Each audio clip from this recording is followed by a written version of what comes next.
Mecanismos da Mediunidade. 11º livro da coleção A Vida no Mundo Espiritual. Ditado pelo espírito André Luiz e psicografado pelo médium brasileiro Francisco Cândido Xavier, em 1959 e lançado em 1960. Capítulo 21. Desdobramento. No sono artificial. Enfileirando algumas anotações com respeito ao desdobramento da personalidade, consoante as nossas referências ao hipnotismo comum, recordemos ainda o fenômeno da hipnose profunda entre o magnetizador e o sensitivo. Quem possa observar além do campo físico, reparará, à medida se afirme a ordem do hipnotizador, que se escapa abundantemente do tórax do sujeito, caído em transe, um vapor branquicento que, em se condensando qual nuvem inesperada, se converte, habitualmente à esquerda do corpo carnal, numa duplicata dele próprio, quase sempre em proporções ligeiramente dilatadas. Tal seja o potencial mais amplo da vontade que o dirige, o sensitivo, desligado da veste física, passa a movimentar-se e, ausentando-se muita vez do recinto da experiência, atendendo a determinações recebidas, pode efetuar apontamentos a longa distância ou transmitir notícias com vistas a certos fins. Seguindo-lhe a excursão, vê-lo-emos, porém, constantemente ligado ao corpo somático por fio tenuíssimo, fio este muito superficialmente comparável, de certo modo, a onda do radar, que pode vencer imensuráveis distâncias, voltando, inalterável, ao centro emissor, não obstante sabermos que semelhante confronto resulta de todo impróprio para o fenômeno que estudamos no campo da inteligência. Nessa fase, o paciente executa as ordens que recebeu, desde que não constituam desrespeito evidente à sua dignidade moral, trazendo informes valiosos para as realidades do espírito. Notemos que aí, enquanto o carro fisiológico se detém, esfolegante e imóvel, a individualidade real, embora teleguiada, evidencia plena integridade de pensamento, transmitindo, de longe, avisos e anotações através dos órgãos vocais, em circunstâncias comparáveis aos implementos do alto-falante, no aparelho radiofônico. A semelhança do fluxo energético da circulação sanguínea, incessante no corpo denso, a onda mental é inestancável no espírito. Esmaecem-se as impressões nervosas e dorme o cérebro de carne, mas o coração prossegue ativo no envoltório somático e o pensamento vibra constante no cérebro perispirítico. No sono natural, na maioria das situações, a criatura, ainda extremamente aparentada com a animalidade primitivista, tem a mente como que voltada para si mesma em qualquer expressão de descanso, tomando o sono para claustro remansoso das impressões que lhe são agradáveis. Qual criança que, à solta, procura simplesmente o objeto de seus caprichos. Esse ensejo configura na onda mental que lhe é característica as imagens com que se acalenta, sacando da memória a visualização dos próprios desejos, imitando alguém que improvisasse miragens, na antecipação de acontecimentos que aspira a concretizar. Atreita ao narcisismo, tão logo demande o sono. Quase sempre se detém justaposta ao veículo físico, como acontece ao condutor que repousa ao pé do carro que dirige, entregando-se à volúpia mental com que alimenta os próprios impulsos afetivos, enquanto a máquina se refaz. E se mesmata a alma usando os recursos da visão profunda, localizada nos fulcros do diencéfalo e plenamente desacolchetada do corpo carnal, por temporário desnervamento, não apenas se retempera nas telas mentais com que preliba satisfações distantes, mas experimenta de igual modo o resultado dos próprios abusos, suportando o desconforto das vísceras injuriadas por ele mesmo ou a inquietude dos órgãos que desrespeita, quando não padece a presença de remorsos constrangedores, à face dos atos reprováveis que pratica, porquanto ninguém se livra o próprio pensamento dos reflexos de si mesmo. Sono e sonho qual ocorre no animal de evolução superior, no homem de evolução positivamente inferior, o desdobramento da individualidade, por intermédio do sono, é quase que absoluto estágio de mero refazimento físico. No primeiro, em que a onda mental é simplesmente fraca emissão de forças fragmentárias, o sonho é puro reflexo das atividades fisiológicas. No segundo, em que a onda mental está em fase iniciante de expansão, o sonho, por muito tempo, será invariável ação reflexa de seu próprio mundo consciencial ou afetivo. Evolui, no entanto, o pensamento na criatura que amadurece espiritualmente através da repercussão, como no caso do sensitivo que, fora do envoltório físico, vai até ao local sugerido pelo magnetizador, tomando-se a ordem determinante da hipnose artificial pelo reflexo condicionado que lhe comanda as ideias.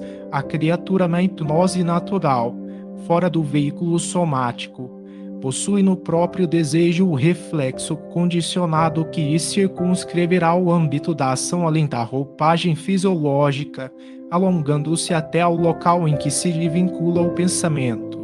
O homem do campo, no repouso físico, supera os fenômenos hipnagógicos e volta à gleba que semeou, contemplando aí, em espírito, a plantação que lhe recolhe o carinho. O artista regressa à obra que se consagra, mentalizando e o aprimoramento. O espírito maternal se aconchega ao pé dos filhinhos que a vida lhe confia, e o delinquente retorna ao lugar onde se encarcera a dor do seu arrependimento.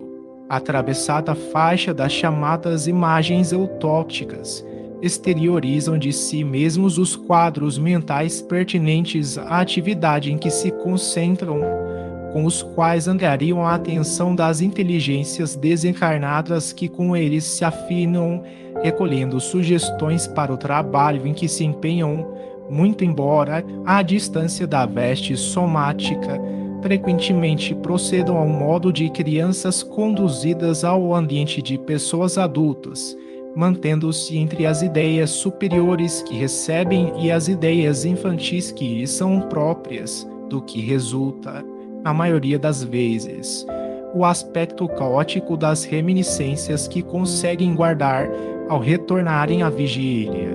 Esse estágio evolutivo permanece em milhões de pessoas, representando a faixa de evolução mediana da humanidade, rendendo-se, cada dia, ao impositivo do sono ou hipnose natural de refazimento, em que se desdobram mecanicamente, entrando fora do indumento carnal, em sintonia com as entidades que se lhes revelam afins, tanto na ação construtiva do bem quanto na ação deletéria do mal, entretecendo-se o caminho da experiência que lhes é necessária à sublimação no porvir. Concentração e desdobramento.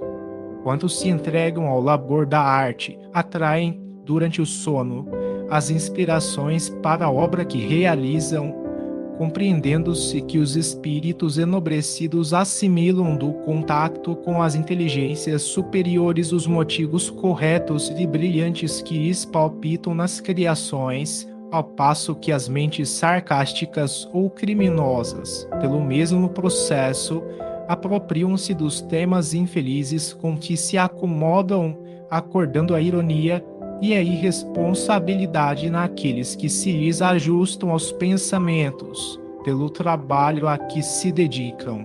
Desdobrando-se no sono vulgar, a criatura segue o rumo da própria concentração, procurando, automaticamente, fora do corpo de carne, os objetivos que se casam com os seus interesses evidentes ou escusos. Desse modo, mencionando apenas um exemplo dos contatos a que aludimos.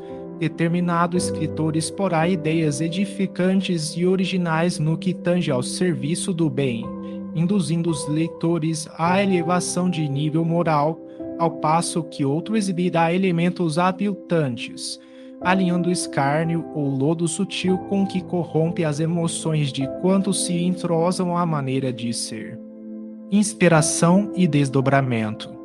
Dormindo o corpo denso, continua vigilante a onda mental de cada um, presidindo ao sono ativo, quando registra no cérebro dormente as impressões do espírito desligado das células físicas, e ao sono passivo, quando a mente, nessa condição, se desinteressa de todo da esfera carnal.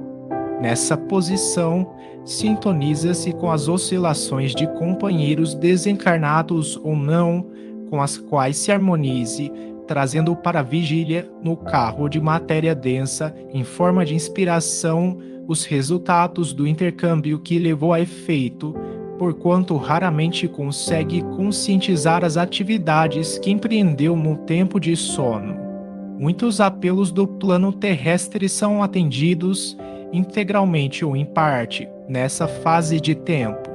Formulado esse ou aquele pedido ao companheiro desencarnado, habitualmente surge a resposta quando o solicitante se acha desligado do vaso físico. Entretanto, como nem sempre o cérebro físico está em posição de fixar o encontro realizado ou a informação recebida, os remanescentes da ação espiritual entre encarnados e desencarnados permanecem naqueles espíritos que ainda se demorem chumbados à terra, à feição de quadros simbólicos ou de fragmentárias reminiscências, quando não sejam na forma de súbita intuição a expressarem, de certa forma, o socorro parcial ou total que se mostrem capazes de receber.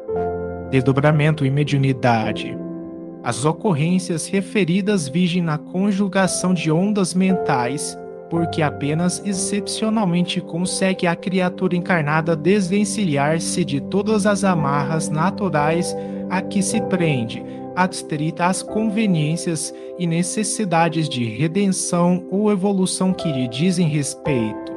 É imperioso notar, porém, que considerável número de pessoas, principalmente as que se adestraram para esse fim, efetuam incursões nos planos do espírito, transformando-se, muitas vezes, em preciosos instrumentos dos benfeitores da espiritualidade, como oficiais de ligação entre a esfera física e a esfera extrafísica.